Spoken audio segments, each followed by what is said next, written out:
Malédiction, c'est quelque chose de spirituel. Et lui, quand il Moutou a commis une bilakeli mabe, il y a une malédiction. Donc, malédiction, est une bilakeli mabe, na lingala. Donc, Moutou Oyo a joué bilakeli mabe, to esika, to ekolo, to ndaku, to musalawana, et koti na bilakeli mabe. Yone babe kaka malédiction. Si na numéro 1 tout le monde a mboka biso ezali ezotambusama na malédiction talaka ndenge ba Rwandais bazo monela biso bakuku dendo. Oui, eza malédiction.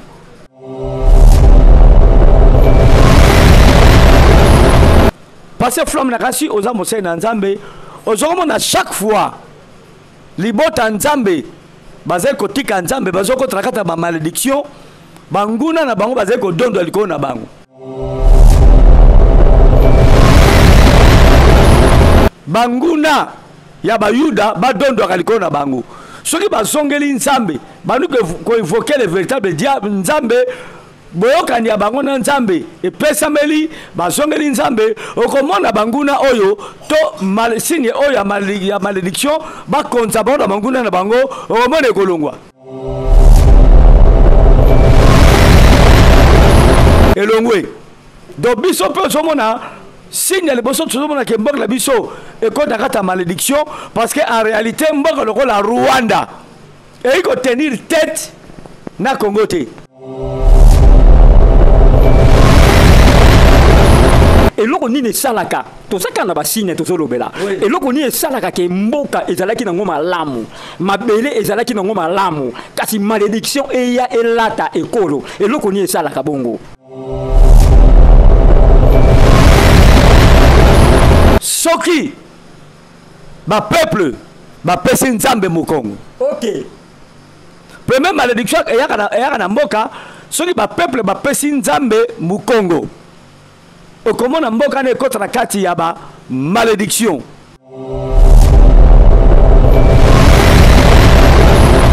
Est-ce que ba église et oui qu'on l'appelle moko oyo ma malédiction na kati ya mboka? Mais surtout on est à cause.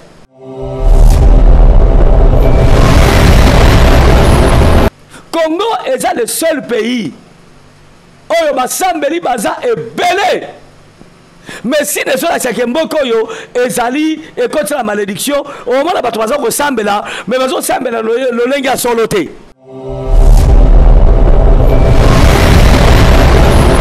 Bato ba kibasa na Nzambe mais bazo vendre la kama sumu baza dans le mal mboka contre la kata ba malédiction oyebi ke bato basambela mais na mboka na biso somo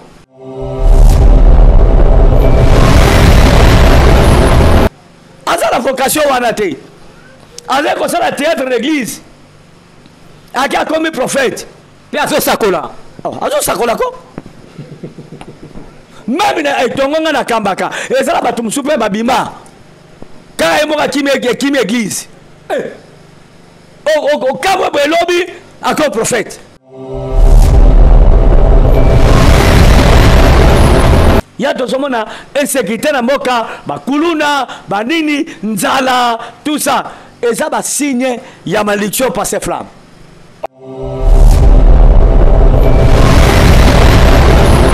Obotama na kisasa oui limbisanga pona autonom question oyo nakasila makamungana na koloba awa soko zapela mwana kisasa na bato bazo andangai ba mona ke mboka na biso na malédiction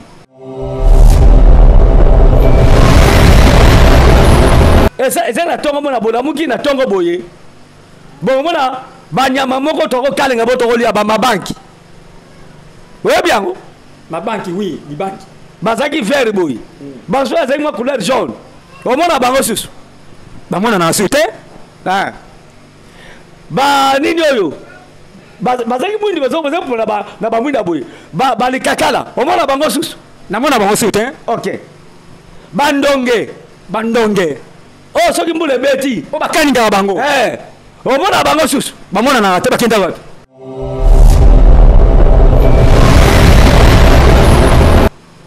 mais ça va ça là cocorico et on a sauté bande ko respecter ba R oui na tonga va tonga tana o bandeke cha koli ti ba on a sauté OK donc biloko même on za basala ya nature pour na biso elimwa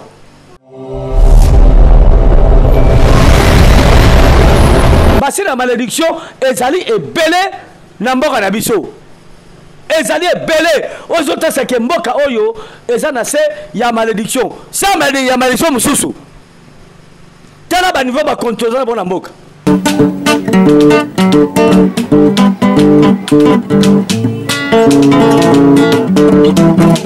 Ciel ouvert, lève-moi nique mon nzambe monani loboko na tata ese-moi milikola balinga mina ye ciel ouvert ciel ouvert ciel ouvert ciel ouvert ciel ouvert Ndeko landaka yango Ndeko talaka yango na Vincent Makela Voilà, eto pesibi nombote mingi bande ko nyonso bozi opportunité di susu ya kolanda biso na mokolo na lelo. Nzambe ya Abraham, Isaac et Jacob apambola bino, na micro ezali ya bino pasteur Flamme d'Angola, na caméra vraiment na moni équipe vraiment eza au grand complet na mokolo na lelo. Nazo mona kuna ingénieur Chris azali kuna nazo mona frère na biso Josué Liwanda Brown, frère na biso Caleb Makela, pe na moni ingénieur Chris Nzambe apambola ye na réalisation kuna tozana l'homme valable l'évangéliste Cédric Makela l'homme valable Nzambe apambola bino lelo to sengi na basali ya Nzambe nyonso en tout cas avec beaucoup de respect oyo to pesa kabino bozo vraiment bakiti bo fanda wana pe to sengi na bakonzi nyonso Zwakiti fanda wana oyo ka vraiment émission lelo ekozala très bénéfique pour na yo na mokolo na lelo lelo tozolobela thème moko vraiment très profond tozolobela ba signe nini oyo etalisaka ke mboka eza atteint na malédiction nde ezalaki demande ya baimboka balobaki na ngai pasteur Flamme d'Angola yamba vraiment le patriarche Vincent Makela parce que yé à côté vraiment na mozindo na ba sujet oyo ezalaka vraiment très compliqué mais yé aye baka toujours na ko décortiquer yango nde na to sepelaki na demande ya peuple nde na mokona lelo na yambi patriarche Vincent Makela aza na gauche na ngai qui que je dis bonjour patriarche Vincent Makela. Bonjour Flamme d'Angola le pasteur nzamba le kana pambola yo apambola baba so bakolanda biso na ero yo bakozwa émission oyo nzamba pambola bango. Pourquoi pas na pambola ba baza na technique ou bien c'est qui mo costaud équipe mo costaud vraiment bon soza wana l'ingénieur Chris a mageto a tapé à libaya oui a tapé à libaya mais lelo azongi na ndako ya papa ndako ne pendo esalaye nzamba pambola ye to moni kuna Josué Liwanda Brown nzamba pambola caméraman espace to c'était kuna ingénieur Caleb ateli kulutune libaya sinon valable libaya nani Caleb sanga bige papa lo bagatro mais il ne passera plus alors les gars sous pembeni wana te ngana te libaya wana et puis tout le monde a mokolo valable l'ingénieur moi tuka nzambe petit frère Jésus Christ faut baxela kaye cerveau électronique nzamba pambola et na bosse to pambola nga mosungiti mama Bene Makela nzamba le kana pambola ye ska motema nangela laka nzamba pambola ye apambola pe lipasa na ye ser mboyo Gisèle nzamba pambola ye pourquoi pas pambola bokilo na ngai mama Marcelo wa botela ngai mwasi kitoko nzamba le kana pambola ye apese santé kitoko e ko sala malamu pa pambola libota na ngai mobimba bana ngai tout bazé belé mona tanga bakombo ezate nzamba pambola bango merci beaucoup. Voilà, avant de banda émission oyo na pesimbote na Annie Kubaka en direct ya Canada. Partagez émission oyo Annie Kubaka en direct ya Canada. Partagez partager émission oyo penza ba kopambola yo patriarche Vincent Makela tozolobela sur donc tozolobela sur ekolo donc ekolo tozolobela mboka basigne nini oyo etalisaka ke mboka alati elakeli mabe patriarche Vincent Makela précisément na mboka na biso awa ebandaka nanu mboka nini Léopoldville Congo toyebi te mais quand on explique biso tozana na moi parcours wana ezalaka ndenge nini na mboka na biso awa bon mboka na biso timwa muke musika parce que tango nzamba akelaki mboka na biso oyo biso tobotamaki nanu te nayebi te histoire oyo bato bapesaka mpona mboka soki eza ma exactement ezaka ndenge wana nayebi ke makambo mingi eza falsifie mais mboka oyo tango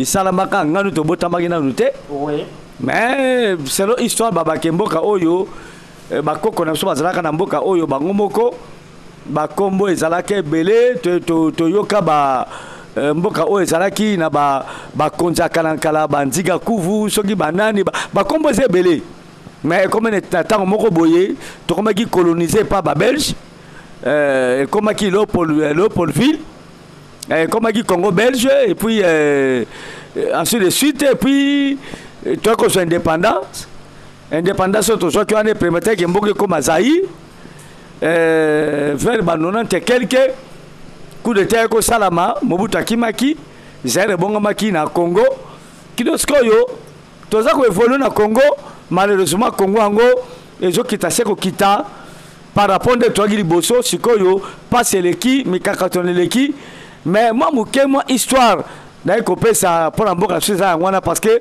ngai naza historien te mona aza na domaine na ye ngai naza mosali na nzambe ngai so otuni ngai baverset biblique otuni ngai makambo ya nzambe mais makambo ya Congo soko ningi oyo bapenda ndenge Congo ezalaki twa banini eza historien nde bayi kobeta ngo malamu mais je crois que on a lobi pe sui quand même batu ndenge bakolonizaki biso na babelge bakoko na biso liboso bazalaka na colonisation te babelge bayi bakolonize bango ekomi Congo belge ti tokokoma na Zaïre tokokoma na Congo ti ndenge toza koévolue malgré mboka biso zongi nsima makasi mais nous sommes là par la grâce de Dieu par ses flammes. Merci patriarche Vincent Makela question eza boye avant to dinda vraiment na mozindo ya ba mituna na biso na lobi yo za mwana ya Congo belge nga naza mwana ya Zaïre OK ya Zaïre oui. OK patriarche aza mwana ya Zaïre nzamba pambola ye patriarche Vincent Makela na lobi malédiction mais quand on expliquer biso malédiction au juste ezalaka nini poto dinda na mozindo ya émission na biso.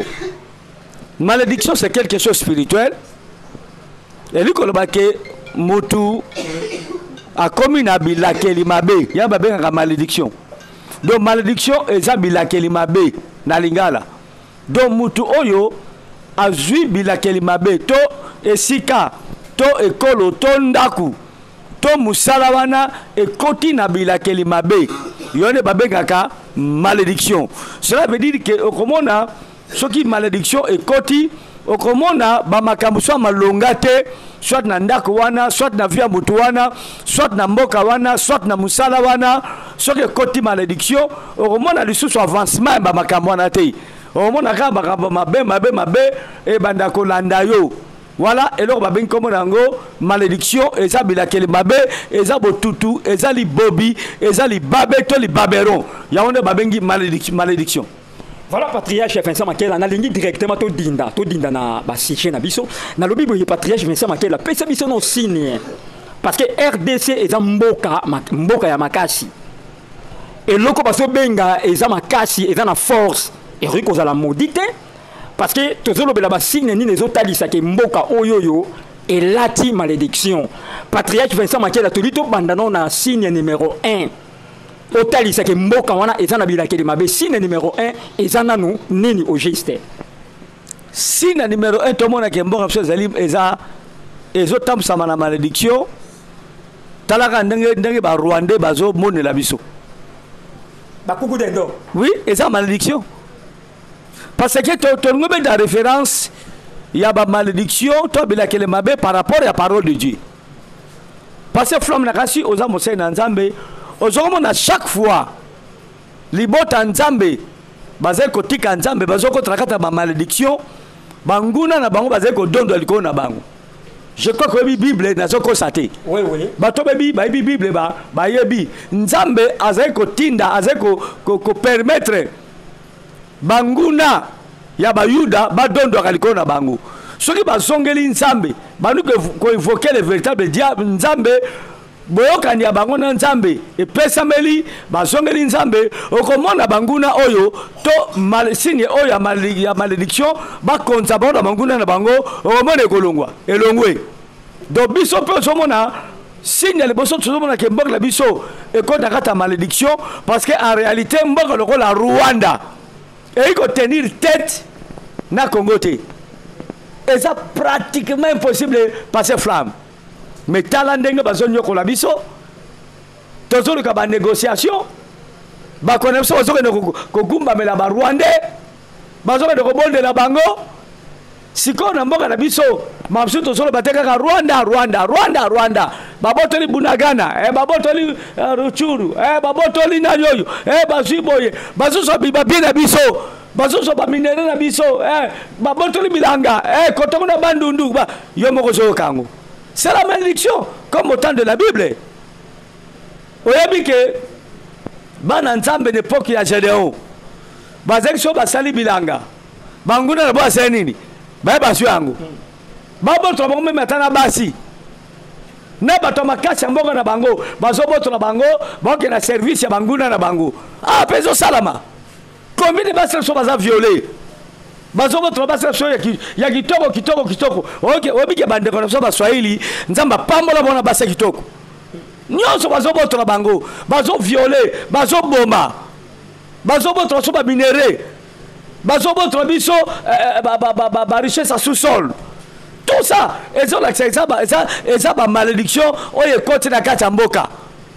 Il faut tomber la nzambe mboka na biso to se réorganiser pour nzamba songa biso to zonga na makasi na so ya kala pour être bamboka lokona ba Rwanda ba Uganda ba soki ba Burundi ba suko nyoko laka bisote olobi ki RDC mboka makasi oui tozalaka mboka makasi mais ce que to su makasi te to komi faible parce que mboka na biso lolenge oyo ezo nyoko ama to su makasi te na domaine nyonso passer flamme makasi za sute.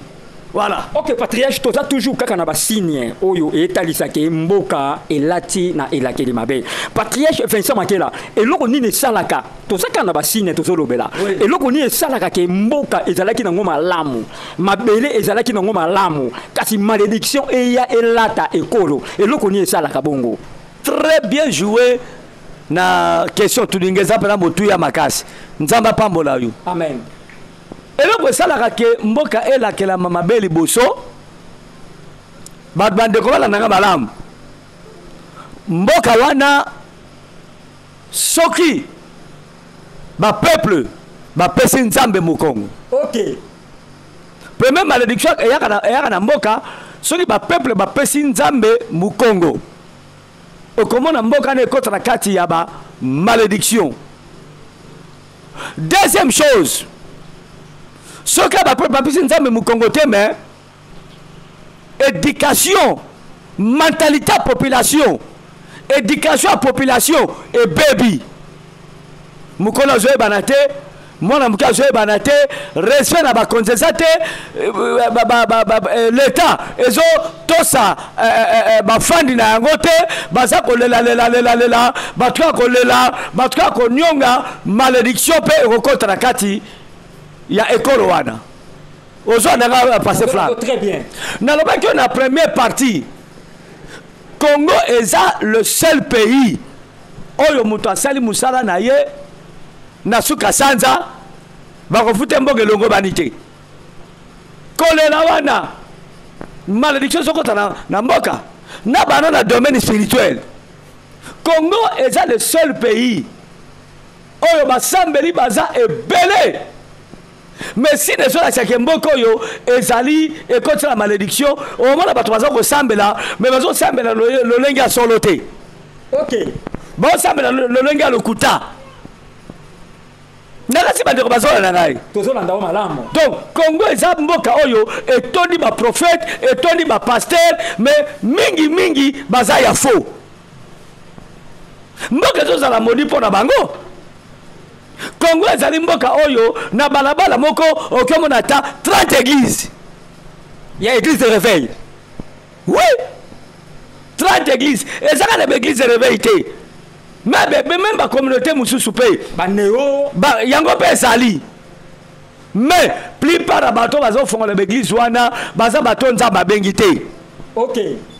Baza ko prêcher nzamba bikeko, bazo prêcher nzamba mabe. Bato bazo bakibasa na nzambe mais bazo vendre la kama sumu, baza dans le mal. Mboka contre la kata ba malédiction. Oyebi ke bato basambela mena mboka na biso somo.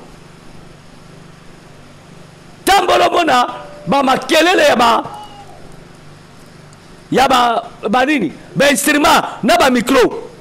Oleka haleluya. Okozonga koto bazoteya. Okendawa tambona omona ngo. Na l'église na peut-être la malédiction.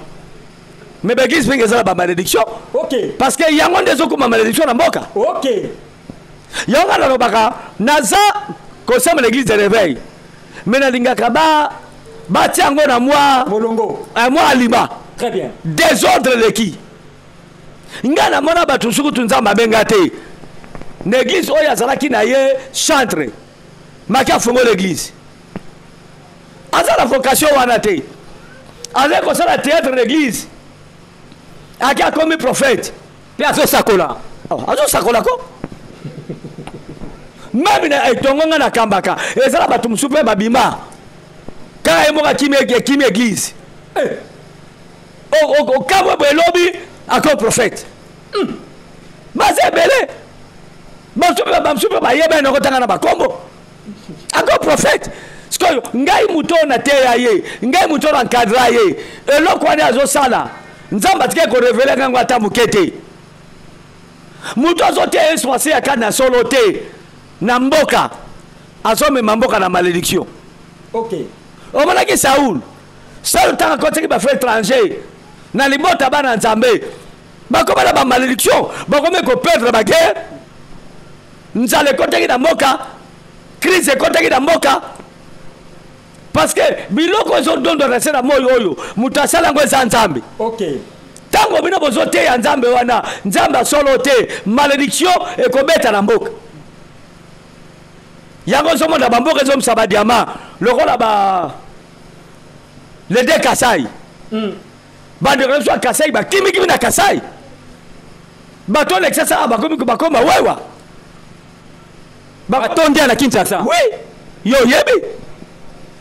Bakomi na Congo na Katanga na Kivu na nini pona nini meba diama ko les hommes na te donc mboke komi na malédiction il faut to bonda mingi nzambe et puis biso ba congolais mentalité ba congolais ezonga malamu il faut to tika mukile tambola ndenge nzambe asala yango mukolo za mukolo leki azaleki mwana mutaza mwana mutu tout ça nambaka soma kambe salaka te mutoko mo mutamakasi akoma mutamunoko resura bato ezalaka susu te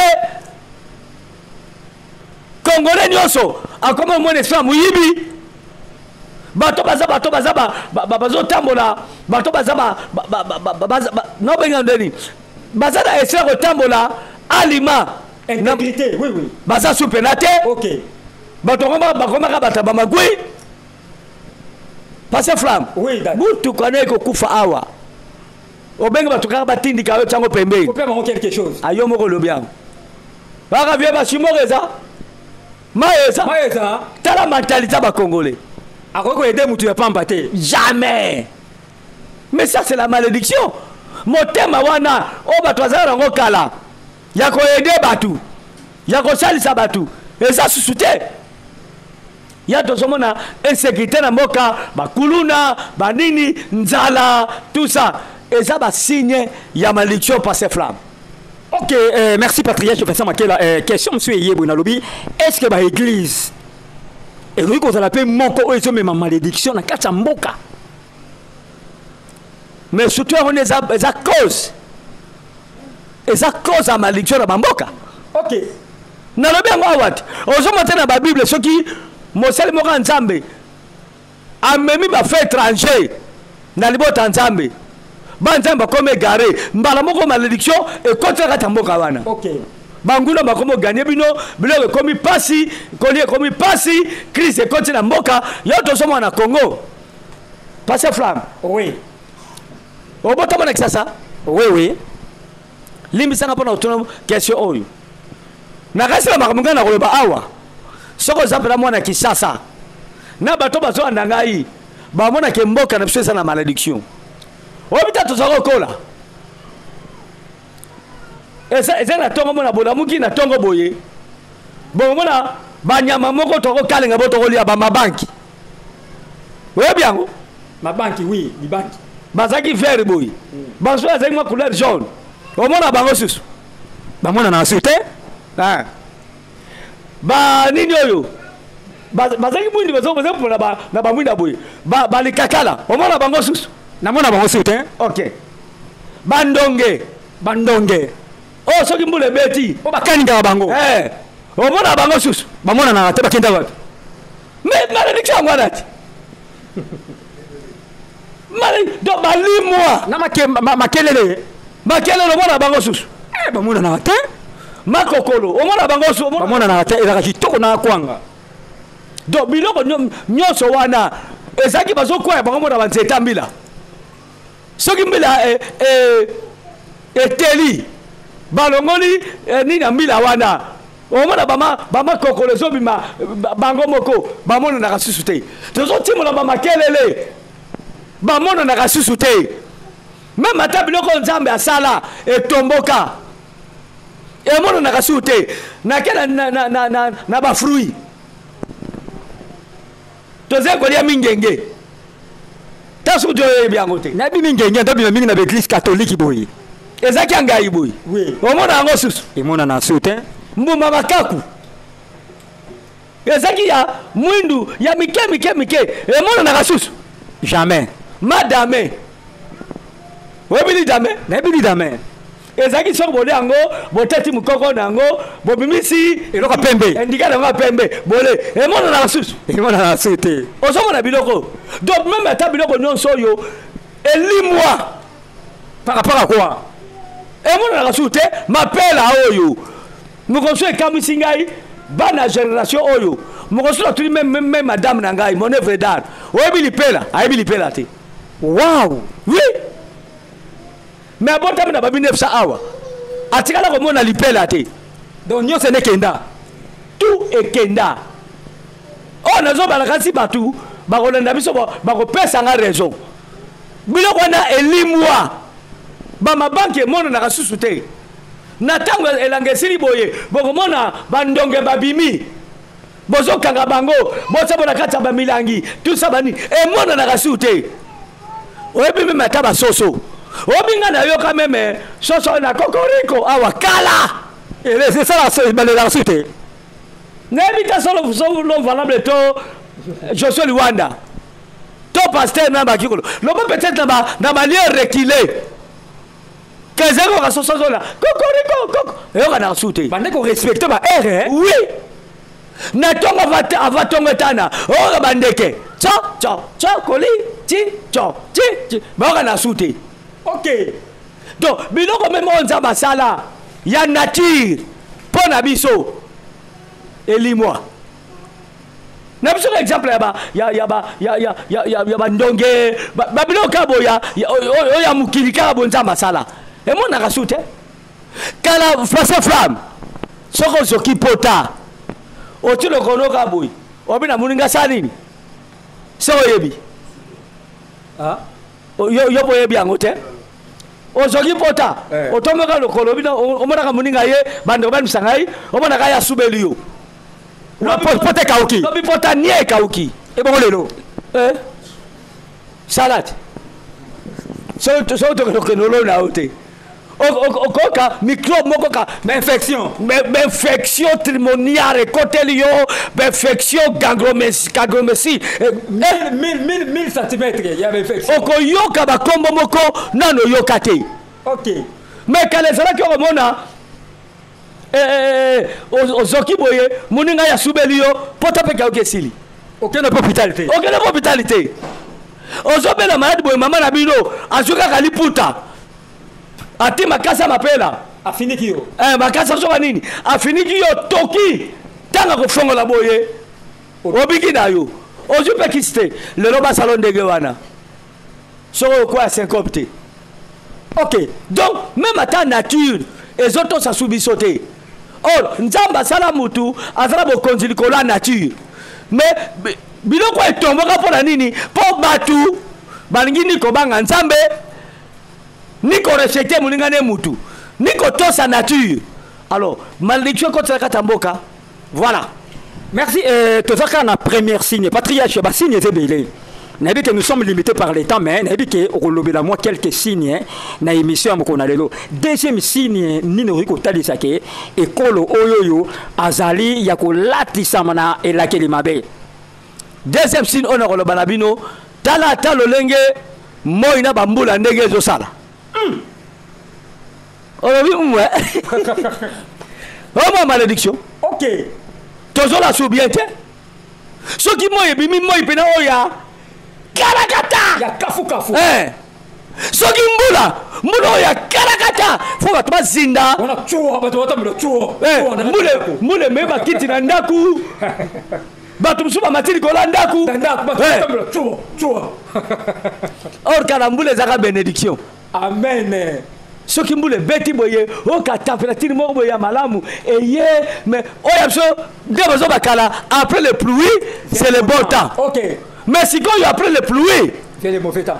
Oh, c'est le mauvais temps. Quand après la pluie, vous le mettez dans le côté. Vous les embêtez. Bozo la lanza ya nzambe bandeko. Batozo intercéder pour la moule katana. Moule de katana. Oui. Wow. Mais kala soki moule beti, on va pas le mettre dans moule bazo sokola. Eh malepo, eh ya biso le laisse masute. Le laisse la masute. Mais quand on sokona moula okende bon mon microbe yoko zo na microbe pe mutake oh mais kakuta parce que mbule so même ata bis ça na bato wow mbule bemi bango oh est-ce que na ça na image na te l'homme valable tiam mutalani na mbetu azoke na mai oh mutalela mbetu na bana ye bakei mbule bino bu mabino te e memi ka baba ka na mbetu elonga bona commune oyo tina prophète egetika bona ngaba ngaba Moutoufou la mise moi le robot ngabat. Na combien de geni? On a bénédiction. Bénédiction. Or nzamba sala moi, asala sanza, asala mbula pona bénédiction abana na ye. Amen. Mais si vous komiko ezobo mabiso. Likolo moi makasi étouffement mutapike crise. OK. Kala bilo ndenge wana. Ozomona basina malédiction. Bande kotozongela nzambe.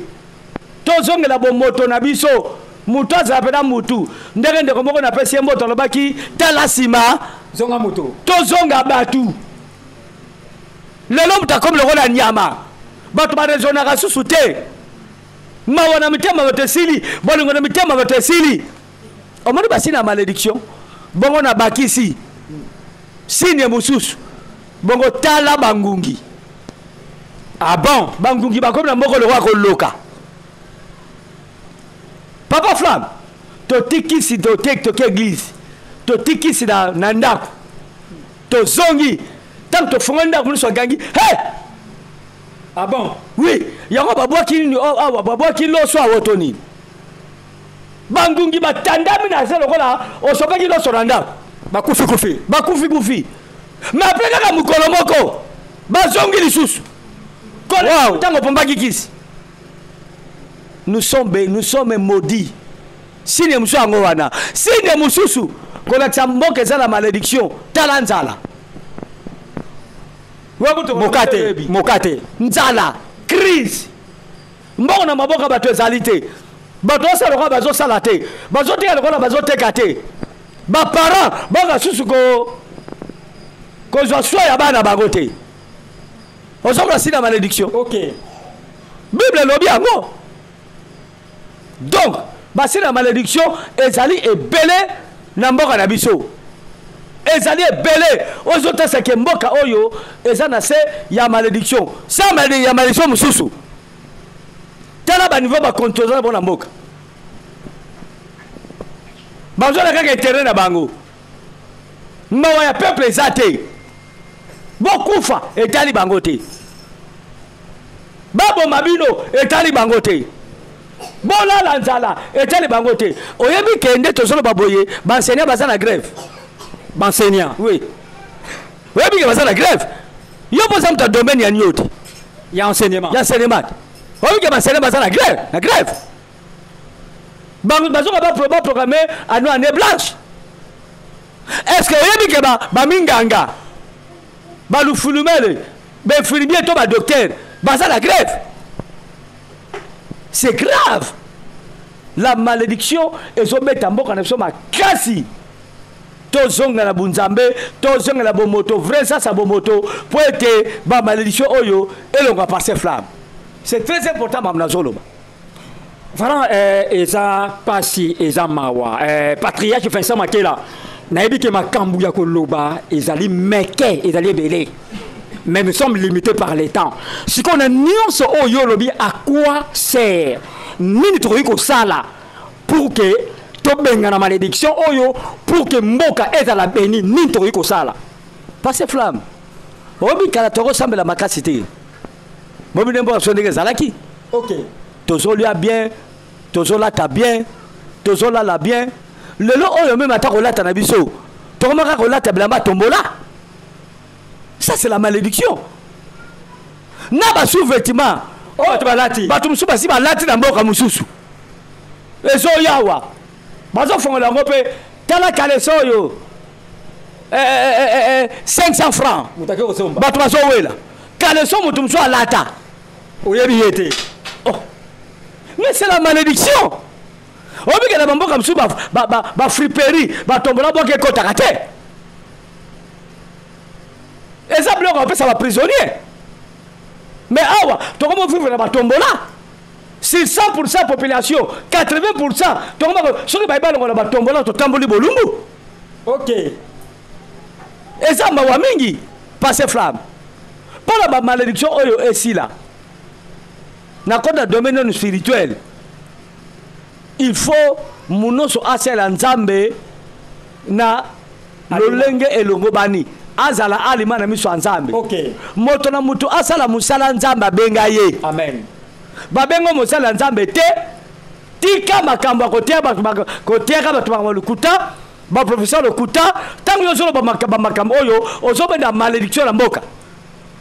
Mutu na mutu asala musala domaine oya yekoli pe oyo nzambe atinda ya zala. Eloko neloko za na place na yango. Motra muto za na place na ye. Okomona malédiction ekosila.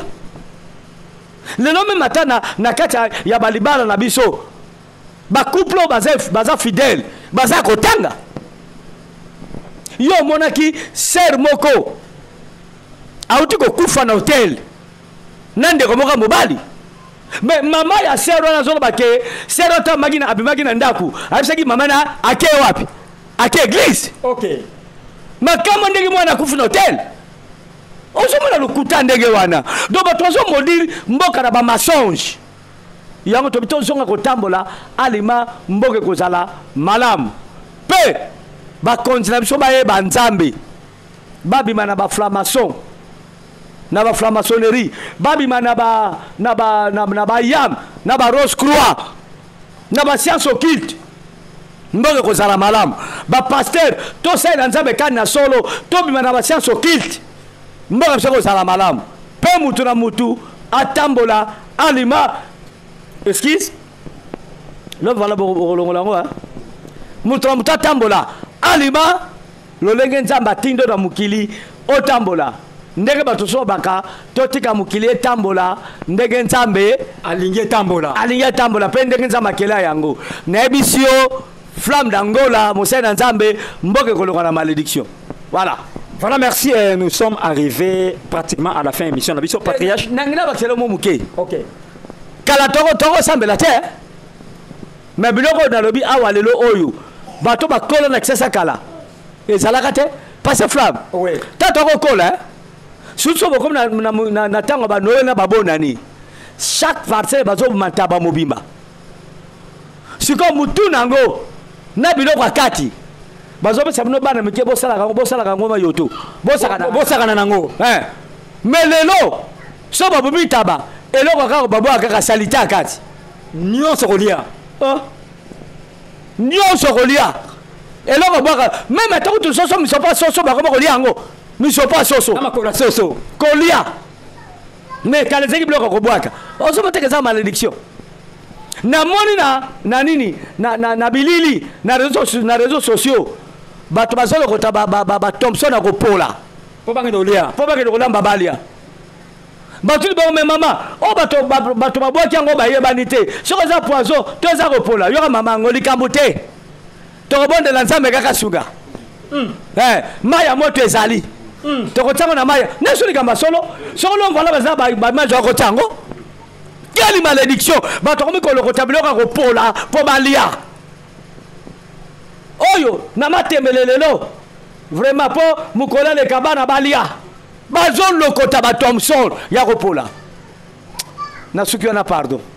Voilà patriarche pesa programme ya église au pesa na ba dédicace pour na to clôturer na numéro de téléphone na lobe makamboka ba dédicace penza na pesa yango pe mingi bana nga nyoso ya molimo ya kondima o bazana poto en Europe na États-Unis na Afrique na Océanie bino na pesa bino sotumbote programme église de Mesani dimanche prière ya Gumba Belankolo lundi intercession mardi prière paix ya intercession miracle mercredi na Mbaka jeudi tous la prière il y a enseignement vendredi prière intercession samedi tous la activité mon côté puis dimanche tous la bonne culte au Gumba Mela Kolo numéro nanga plus 243 81 81 44 131 plus 243 81 81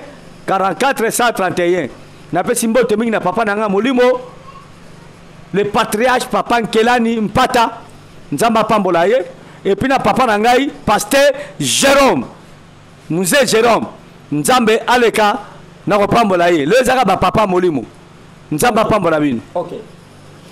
Voilà, on est là patriarche Vincent Makela to yamba ki na émission ya mokolo na lelo na micro ezalaki ya bino pasteur Flamme d'Angola na caméra to moni équipe ezapena au grand complet na moni l'homme valable na moni José Luanda Bron na moni frère Caleb na moni ingénieur Christ na moni pe na ngambo na toza na pasteur Meshak Nzambe apambola ye na sima a to tikila bango plateau bango pe basala émission o ya bango na pesika numéro de téléphone nanga plus 243 98 18 22 616, je reprends, plus 243 98 18 22 616. Na pesimbote na Hervé et Papé na Paris partager émission Oyo, Alain Maneka partager émission Oyo, Héritier Kassongo Mokonza Bruxelles partager émission Oyo, Francine Dipinda la génie Nzamba Pambola yo, j'ai sali Bananion sur la vallée de Bereka, Bananion sur les rochers salines, maître Daniel Toumba, mon avocat Cambeze,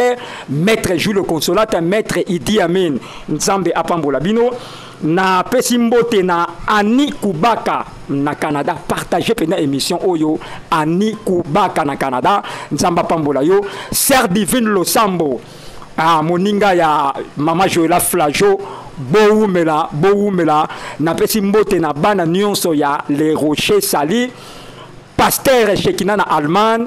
Ciao.